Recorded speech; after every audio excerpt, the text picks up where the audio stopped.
এ এক অদ্ভুত smartphone experience. আসসালামু আলাইকুম, আমি আকিব রাজ এবং আজকে আমি হাজির হয়েছি সদ্য লঞ্চ হওয়া পোকো X6 5G কে নিয়ে। এবং আপনারা হয়তোবা জানেন যে পোকোর স্মার্টফোনগুলো ইউজুয়ালি রেডমির স্মার্টফোন ব্রাঞ্চগুলো থেকেই রিব্র্যান্ড হয়ে আসে।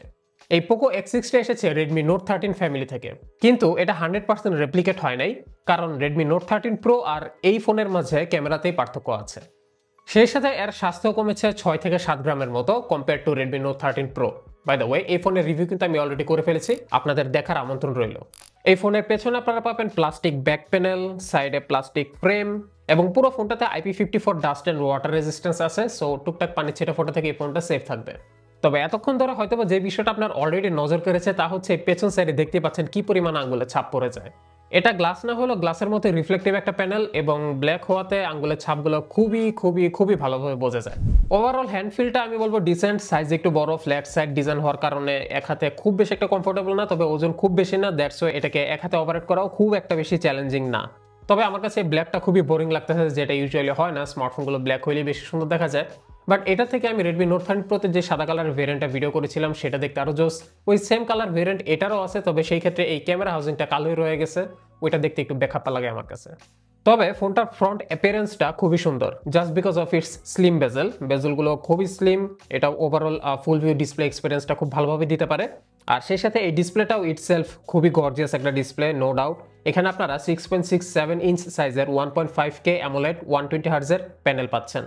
1.5K রেজলিউশন হওয়াতে আর পিপিআই 446, যা খুবই শার্প, এবং এই প্যানেলটি 68 বিলিয়ন কালার রিপ্রোডিউস করতে পারে। তাছাড়া এর ম্যাক্স ব্রাইটনেস 1200/1800 নিটস, সো সানলাইটে গেলে এটা 1800 পর্যন্ত দিবে, এবং উপরে প্রোটেকশনে আছে Corning gorilla glass Victus. But এই ডিসপ্লেটি কি আসলেই একটা good value for money display? Well, currently যেই আনঅফিশিয়াল প্রাইসটা বিলং করতেছে, এই প্রাইস সেগমেন্টে যদি আমি একটু কম্পেয়ার করে দেখাই আপনাদেরকে মোটরোলা H40 সাথে, তাহলে এখানে আপনারা ভালো একটা ডিফারেন্স দেখতে পারবেন। ডেফিনেটলি মোটরোলা ডিসপ্লেটা better, but in this segment এটা যদি আমি যখন আসলে প্রাইসটা একটু স্বাভাবিক হয়ে আসবে, তখন যদি আমি একটু চিন্তা করি যে এই ফোনের স্টার্টিং প্রাইসটা হবে রেডমি নোট 13 প্রো এর থেকেও কম, সো সেই চিন্তা করলে আমি মনে করি প্রাইস হিসেবে এক্সেলেন্ট একটা ডিসপ্লে এটা অফার করছে। বাই দ্য ওয়ে, এই H40 কে নিয়ে কিন্তু সামনে একটা ভিডিওতে বিস্তারিত আলোচনায় চলে আসবো, সো আপনারা চ্যানেলে চোখ রাখতে সাবস্ক্রাইব করুন। তো অ্যাজ ইউজুয়াল এই ফোনের প্রসেসর নোট 13 প্রো এর মতোই সেম, এখানে আমরা পাচ্ছি স্ন্যাপড্রাগন 7S Gen 2। সেই সাথে আরও আছে LPDDR4X RAM, UFS 2.2 স্টোরেজ, একই সাথে আছে 5100 mAh ব্যাটারি উইথ 67 ওয়াটের ফাস্ট চার্জ সাপোর্ট, NFC আছে, ডুয়াল স্ট্যান্ড বাই 5G আছে, ব্লুটুথ 5.2, 2.4/5 GHz ওয়াইফাই, সবই পাচ্ছেন। চলুন এক নজরে দেখে নিই ফোনটার বেঞ্চমার্ক রেজাল্টসগুলো। অ্যান্ট্রুতে এই ফোনটা স্কোর করেছে 5,99,912 বা 6 লক্ষ বলতে পারেন। আর অফিসিয়াল সাইটে আসলে এখানে 6,40,000-এর মতো একটা এক্সপেকটেশন দেখানো হয়েছে। যাই হোক, 6 লক্ষের মধ্যেই আছি, যেটা এই মুহূর্তে বাজেট হিসেবে খুব একটা ভালো না, তবে প্রাইস কমে আসলে তখন হয়তো বা ভালো একটা প্লেস এটা বিলং করতে পারবে। গিগবেন 6-এ সিঙ্গেল করে 1028, মাল্টি করে 3010 স্কোর করেছে, যা বেশ ভালোই বলা যায়। সিপিউর দিক থেকে এই প্রসেসরটা খুবই স্ট্রং, জাস্ট জিপিউর দিক থেকে এটা একটু উইক। যেমন আমরা 3 মার্ক ওয়াইল্ড লাইফ এক্সট্রিমের স্কোর দেখতে পাচ্ছি মাত্র 799। সো বুঝতেই পারছেন ছোট থেকে মাঝারি আকারের গেমসগুলো খেলার জন্য এই এসওসিটা উপযুক্ত। তাই আমরা এখানে ওয়াইল্ড লাইফের স্ট্রেস টেস্টটা চালিয়েছি এবং এখানে বেশ রেসপেক্টেবল একটা স্কোর আছে 3000+, এবং স্টেবিলিটিও 99.2%, যা আসলে ওভারঅল বেশ ভালোই বলা যায় low to mid range smartphone হিসেবে। কিন্তু এই প্রাইস সেগমেন্টে আসলে মিড রেঞ্জ টু আপার মিড রেঞ্জ সেগমেন্টের স্মার্টফোনগুলো পাওয়া যাচ্ছে, সেইখানে হয়তো এটা খুব বেশি একটা ভালো কম্পিটিশন না। তবে এর পুরো পারফরমেন্সের উল্লেখযোগ্য বিষয়টা হচ্ছে যে এটা খুবই এফিসিয়েন্ট, তার উপর বড় একটা ব্যাটারি। আপনারা দেখতেই পাচ্ছেন যে এই স্ট্রেস টেস্টে মাত্র 6%-এর মতো ব্যাটারি খরচ হয়েছে, যেখানে অন এভারেজ আর একটু ভালো মানের এসওসি হইলে সেই ফোনগুলোতে দেখা যাচ্ছে 10-12% খরচ হয়, বা মিড রেঞ্জেও প্রায় 8-10%-এর মতো খরচ হয়। তো সেখানে আসলে এটার ব্যাটারি ব্যাকআপ বা লং টাইম হেভি সেশনও এই ফোনটা ভালো একটা ব্যাটারি ব্যাকআপ দিতে পারবে বলে আমি আশাবাদী। আর সর্বশেষে এটার ইন্টারনাল র্যাম আর স্টোরেজের স্পিড টেস্টটা দেখুন। UFS 2.2 হিসেবে আমি মনে করি ভালো একটা স্পিড রেজাল্টস এখানে দেখাচ্ছে। তবে র্যামের স্পিডটা LPDDR4X হইলেও এটা তুলনামূলক কম। আমি আদার LPDDR4X 7 থেকে 8 Gbps স্পিড দেখতে পেয়েছি আগে। আমার হাতে যে ইউনিটটা আছে এটা হচ্ছে আনঅফিশিয়ালি 40,000+ বাজেট, আর এটা র্যাম হচ্ছে 12 GB। আর আমার এতদিনের এক্সপিরিয়েন্স যেটা আমার মনে হলো, MIUI এই 12 GB র্যামের ফোনগুলোতে খুব ভালো একটা সাপোর্ট দেয়। এই পোকো X6-এ আপনারা পাচ্ছেন MIUI 14, এটাও একটা MIUI বাট ডিফারেন্ট ফ্লেভারে। রেগুলার MIUI থেকে কিছু জায়গায় এটা ডিফারেন্ট, কিন্তু অ্যাপিয়ারেন্স বা চেহারাটা ভীষণই সেকেলে। এটা আপনাকে স্বাগতম জানাবে 3 বাটন নেভিগেশন দিয়ে, যেখানে পুরো দুনিয়ায় জেস্টার অবস্থা হয়ে গেছে। আমার আম্মার জন্য অবশ্যই এটাই ঠিক আছে, সহজ, so you can guess it. এর নিজস্ব অ্যাপ মার্কেটও আছে। আর এর ভেতর যে সকল গেমস দিয়ে ভরা, ভাইরে ভাই, আমার ভাতিজাই গেমস দেখলে তো মাথাই নষ্ট। না ভাই, সিরিয়াসলি এই গেমসগুলো কে খেলে? এই অসাধারণ গেমসগুলোর কয়েক পিস আবার এই ফোনের সাথে প্রিলোডেডও আসছে। কিছু আননেসেসারি অ্যাপ বা ব্লোটারও আছে। ইন্ডিয়ান মার্কেটের জন্য এই ফোন, সো আপনারা গুগলে সবকিছুই পাবেন। কিছু ক্ষেত্রে তো ডাবলই করে ফেলছে। গুগল ডায়ালার আছে এতে, এখানে কল রেকর্ডিং নাই। গ্যালারি আছে দুইটা, ফাইল ম্যানেজার আছে দুইটা, ব্রাউজার আছে দুইটা, ক্যামেরা আর গুগল ক্রোম এই দুইটা আবার একই রকম দেখতে। বহুত কিছু চলতেছে এই মিউআইতে।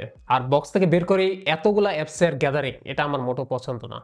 ক্যামেরাটাও পছন্দ হবে কিনা সেটা নিয়ে একটু টেনশনে আছি। তো চলুন এটার পিকচার স্যাম্পলগুলো এক নজরে দেখে নিই। তো রিয়ার ক্যামেরাতে Redmi Note 13 Pro এর 200 মেগাপিক্সেলের জায়গায় এখানে 64 মেগাপিক্সেলের একটা মেইন সেন্সর দেওয়া হয়েছে, যার অ্যাপারচার f1.8 এবং সাথে আছে 8 মেগাপিক্সেল আলট্রা ওয়াইড অ্যাঙ্গেল এবং 2 মেগাপিক্সেলের ম্যাক্রো ক্যামেরা।